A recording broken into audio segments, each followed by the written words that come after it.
10 years ago, before the actual assault happened, I was a 16-year-old girl, went to school, had fun, like every other 16-year-old. And after the assault occurred, it turned my life upside down. For a few years afterwards, I went into a downward spiral, didn't trust anybody, had no friends. It was a horrible, horrible time in my life. Because of what happened, I made some choices that damaged myself and my life at that time. And I made a decision at a point that I couldn't continue to let the perpetrators win. I think it was when the first trial ended up a hung jury.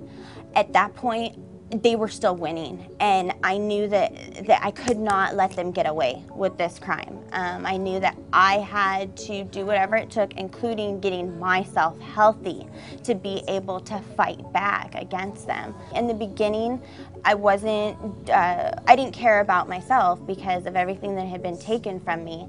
I didn't care to even live at one point. And so in the beginning, I was fighting for my family, and it eventually turned into, I'm doing this for me.